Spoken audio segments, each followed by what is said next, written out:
Jules, I want to talk about oppression, and I want to know, in your 20 years of experience, why does feminism have such a problem with sex work?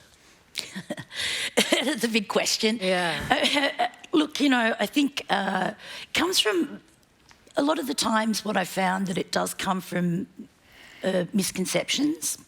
And sometimes, I've been speaking to people and they often think that they're helping these poor sex workers, particularly poor yellow sex workers or poor brown sex workers, and, that are caught in these really awful, desperate situations and need to be rescued. So I think that sometimes, it comes from a lack of misunderstanding, and it's not from any ill intent so much as complete misinformation, and also very racialised and privileged conceptions of who sex workers are, particularly migrant sex workers. And to be honest, when I first started working at Scarlet Alliance, and I did a study tour around Asia and met with a lot of sex worker activists, and met with spent 3 months in Thailand with the Empower Foundation. And regardless of even being an Asian sex worker, I was born in Korea and I migrated to Australia. Having studied and grown up in Australia, I still had those kind of first world misconceptions myself. Well, these people have choices too. These are the choices that they make. And in fact, in a lot of ways, their activism was far more advanced and, extreme than ours was. They've got their own sex work venues where it's cooperatively owned by sex workers, and they have sick pay and holiday leave, and it's called the Can Do Bar in Chiang Mai.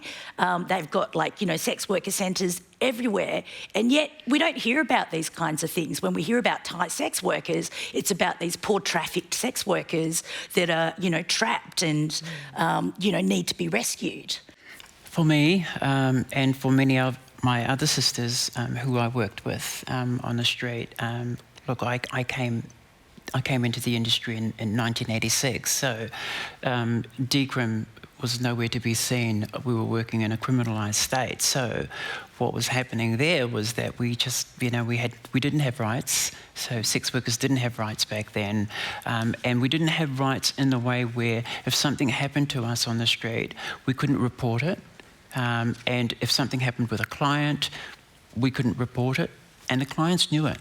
And the clients bloody knew it. So we had to come together, all sex workers had to come together on the street to protect ourselves. Now, in 1995, we had decrim, and that was brought around because of the Wood Royal Commission into the New South Wales police corruption.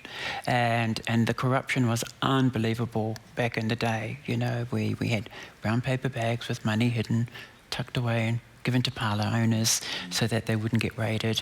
And then we had trans workers that were pulled over, chucked into the paddy wagons, and our money was taken off us, and we'd be driven right out to Blacktown and dropped off in the hope that we would get bashed and left there to find our own way back into the city. So all of that stuff happened back then in a criminalised state. And then in 1995, we had the Wood Royal Commission, and then we had decrim come around. And for the trans workers anyway on the street, because we were so used to hearing the police go past on their paddy wagons, drive past us and say, "Evening, boys," and what we would do to come back, our comeback was, "Evening, girls."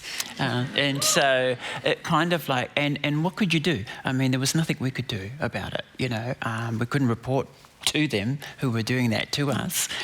So it changed. There was a commander from King's Cross who actually came down, and he'd come down every Thursday nights and stand there and be there with us, introducing himself, which we found really, really strange, that this guy is standing there with all these bloody buttons on his shoulder. We knew he was important, but we were just thinking, what the fuck?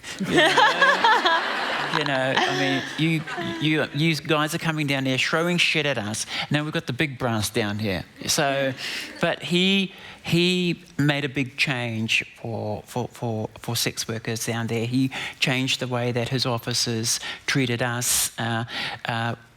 A couple of officers got caught actually calling us saying evening boys to us. They didn't see their commander standing tucked away behind us because he was talking to some workers. And as they drove past, they yelled out, "Evening boys," and we yelled back, "Evening girls," and then the commander stepped out of the shadows and went, "Stop." Reverse back. And he made them apologise to us and address us in the way that we should be addressed. Evening, ladies. Tilly, how does stigma and oppression play out in a sort of day-to-day life? Oh, I mean, there's sort of like logistical things of like, you know, like sex workers can't donate blood, like sex workers can't enter the United States. Like the United States actually has one of the strictest rules against prostitutes entering in the world. Like they don't allow you to enter if you've done prostitution anytime in the last 10 years, like regardless of whether you're wanting to work there or not. Obviously it plays out against, you know, like as Jules said, the legal system's pretty rigged against sex workers. Like I've had friends lose custody of children because they've been a sex worker, getting a rental, also transitioning, if you do want to leave sex work, transitioning into other work, like our work isn't seen as legitimate work, so it's really hard to, you know, have our references from like a brothel manager, like seen as something that, even though I'm pretty much a diplomat, like some of the things I've done, but other people don't see it that way.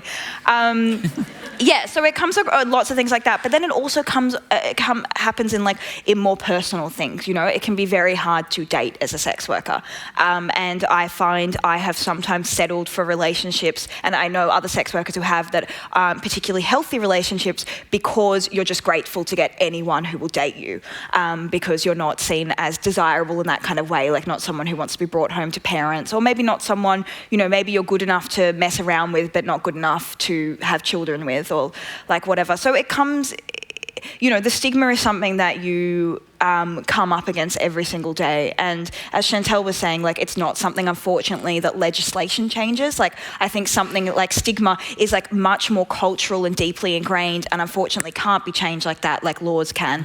It often has to be changed generationally. So I think we will see the effect of the work we're doing now in our children's children, you know? And it's like, so it's a very long game. Yeah.